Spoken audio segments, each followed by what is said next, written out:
last topic of the podcast, I just wanted to basically talk about how fighting and boxing matches have just popped up again on YouTube and seemed to, like, it was all over my trending page yesterday. Jake Paul is fighting another YouTuber, and I think it's just an interesting trend that it keeps popping up every couple of months and being really pushed and popular on YouTube, and it'd be cool to get your thoughts on it. Yeah, I think it's cool. I mean, we've discussed it on the on my MMA podcast with Danny. Like, what people are forgetting now is because of the rise in social media. So the fight game itself, boxing's always had a lot of money, but only at the top end. So the top end earns hundreds of millions of dollars per fight. MMA fighters don't actually earn as much money as you'd think. So UFC fighters, most typical contract for a UFC fighter is 10 and 10. So $10,000 to turn up, $10,000 for a win, which is pretty crap, isn't it? So you max you're getting it's like 20 grand. Yeah, and let's say you fight twice a year, so you're only earning 40 grand. That's not not a lot of money. Pain you're putting yourself through. And what's the odds of you like sticking around? Like, your contract might only be for 3 fights. So, but yeah, so and in the lower levels, in amateur level, and then even in the pros, in any other division, so not the UFC, but smaller shows, there's not a lot of money in it. But what we have seen recently is a lot of influencers transferring over for these like super fights. Yeah. So specifically in MMA, we've had like the Geordie Shore lot, which, if the American listeners, it's basically like a reality TV show, just some sort of like good-looking guys that are in good shape. They've transferred over to MMA and had a fight and got a massive paycheck. How are they performing? There's actually one guy, the Geordie Shore guy, he's been signed to Bellator now. And he cleaned out one of my mates from gym. Like, he actually absolutely penciled him. Like, Bet your mate hated that, in fact, get it up on YouTube. Like, getting beaten by a reality TV star. Yeah, it's called Aaron Chalmers versus Alex Thompson. But yeah, so these reality TV stars are coming across and earning a lot of money. So the actual hard-bred fighters are getting really sort of peed off with it. But what people need to remember is that it's the entertainment sport. So people like Jake Paul, they're bringing a massive crowd. Yeah, that's it, isn't it? And that's all that matters. A new crowd. Yeah, it's a new crowd, pay-per-view buys. So that's why the sport in boxing and MMA is just increasing massively. I think it's a good thing. Before we play that, Joe, just while it's on my mind, I was chatting to someone the other day. I met her at a networking event. She actually works for that company, DAZN. You heard of DAZN? Yeah, they're just in Leeds, aren't they? Yeah, they're not far from here. Yeah. She said she does all the graphics for them, like all the thumbnails and all the scorecards and stuff. And she was DAZN actually jumped on to they broadcast, didn't they? The Jake. The Logan Paul and KSI fight, like they became the broadcaster for that fight. And she was saying how it was like a big, it was a sore point within the company at the time when DAZN decided to jump on that fight, because they were like, oh, they're not real boxers. Why are we, supporting these influencers getting into sport when they're not actually real athletes? But she was saying it's actually been an amazing business decision for DAZN, because the amount of new people that downloaded their app, that watched the fight, that are paying for monthly subscriptions, like the YouTube audience that are coming over now and getting interested in the sport, like it was an amazing like business opportunity for the company. Yep. But that ego or that protection of sport and athletes that was in the company, from people who were traditionally into sport, they did not like the business decision. But that's why their employees, I guess, and DAZN are the company owners, because they make these business decisions to grow the company, and they saw the opportunity there and went with it. I mean, the only reason that if you look at boxing, if you look at how it gets publicised, like Muhammad Ali was one of the best talkers in the game, not only a fighter. So that's how people do draw in tickets. And it's the same for the UFC. The only reason the UFC became as big as it did is because they did a reality TV show. It was pretty much bust. They lost all the money until they eventually did the Ultimate Fighting Championship TV show, where they put 20 fighters in a house, head to head all the way through. Oh yeah, I watched that. I didn't even hear that. Yeah. So UFC, the Ultimate Fighter won, is the only reason that the UFC is as big as it is today, because 2 fighters, Stephan Bonner versus Forrest Griffin, they fought, and it was the most amazing.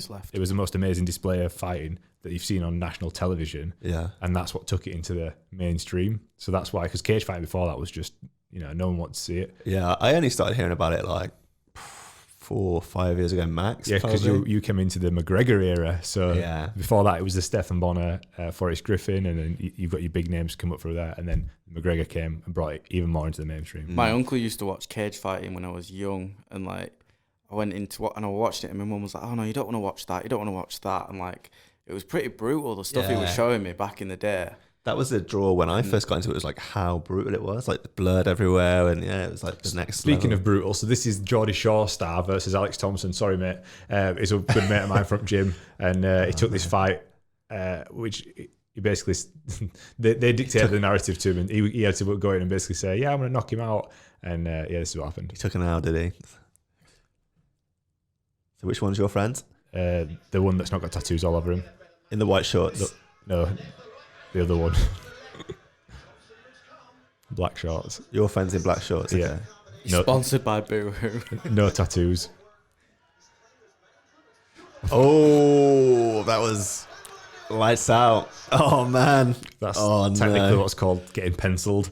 Like yeah, he got Just look he got straight down. knocked out, man. Like There's no question about who won that fight, is there? nah, but fair play to Aaron Chalmers. He's now like got a very successful career in Bellator. So he's the Geordie Shore star, It's isn't Geordie he? Shaw star, yeah. And it just goes to show. But Were he's- he boxing or anything before, or is he just? I think he has had boxing experience and stuff in the past, but again, he's just a reality TV star. Same as like Jake Paul and Logan Paul versus KSI. Like Off YouTube. these yeah. are just like they're just athletic guys that are YouTubers that have gone and dedicated months and months to training to put on this spectacle and made more money than most boxers they'll ever dream of making. Yeah. But KSI wasn't really athletic before he started boxing. He got He into just, a lot he of just shape. got didn't he? into it and just got into Dedication, innit? I can see why the existing boxers are unhappy because, you know, these new YouTube stars are coming in or reality TV stars and making way more money than them. But you got to realize, like, it's a business, isn't it? And it's all Totally, yeah. about how many eyeballs you're bringing in. And that's what I educate the fighters on now in my podcast and at the gym. I'm like, listen, it's 50% of your game is your social media. So like, don't be posting the same shit that everyone else is posting with, you know, just like selfies in the gym. Like you need to be drilling up a fan base because you've got to sell tickets. So that's just as important as your skill set as a fighter. Yeah, I mean, I didn't even know much about UFC, but I know that the hype that came with Conor McGregor and how good he was at drawing crowds and being a fan base really helped. Is it UFC that does MMA? Yeah. Really helped the UFC and helped grow the company. didn't it? 100%. Yeah. I mean, so they sold it a couple of years ago for $4 billion, Crazy money. you know, and he had a So mad. contributing factor in that. And he, Yeah. you know, he only got paid a fraction of it. Like, he's a subcontractor basically, so, but he helped the growth. How much money did Conor demand for that Floyd fight? I think he made $100 million.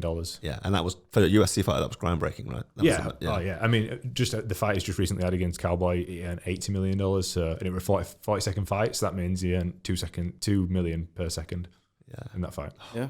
that's not a bad return on investment, is it?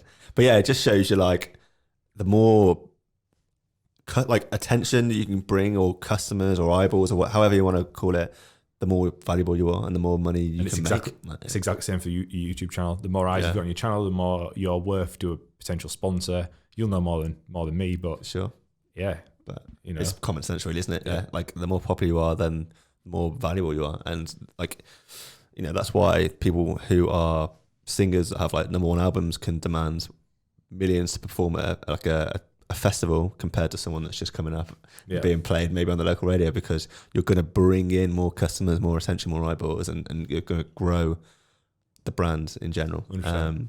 So yeah, I know that there's a lot of unhappiness within boxing and UFC, but if these YouTube fighters are bringing in millions of new people to Fair pay game. to watch Yeah. that match, Business is business. business is business. Should we wrap it up?